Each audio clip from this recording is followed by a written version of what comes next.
What is post-anarchism? The first thing I'd like to say is that post-anarchism does not in any sense apply some idea of being after anarchism or that anarchism is over or finished. Post-anarchism is shorthand for what I call post-structuralist anarchism.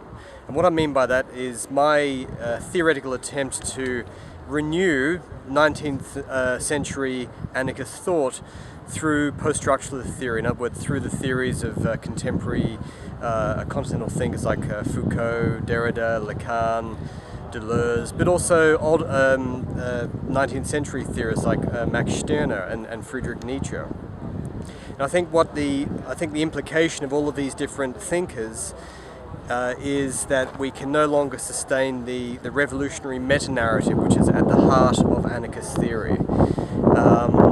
For a number of reasons, actually.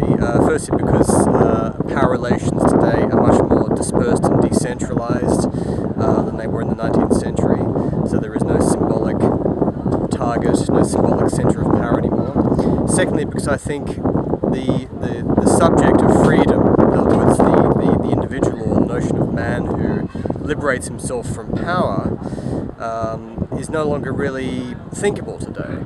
What we find is a kind of a sort of a plurality of different struggles over a whole variety of different issues and so on. So there's no way in which we can sustain the sort of the narrative of kind of one single revolutionary event.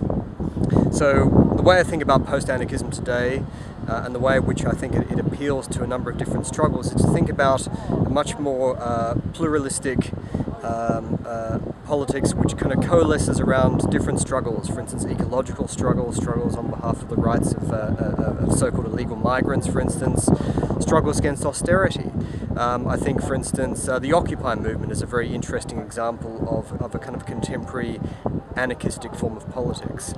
So the way I would define post-anarchism or post-anarchist politics today is a way of thinking about anarchism which starts rather than finishes with anarchy. And what I mean by this is that it starts with a certain kind of, I suppose, ethical assumption that power, or rather domination, is never entirely justified. Right? So therefore, relations of domination should always be challenged and resisted, but I don't think it can be any longer determined or over-determined by some notion of a sort of a universal revolutionary event which is going to transform social relations in their entirety. I think it's much more interesting to look at a series of localized struggles which are actually quite different from one another, which may intersect at certain points, but which can no longer be seen as part of some kind of great universal revolutionary struggle.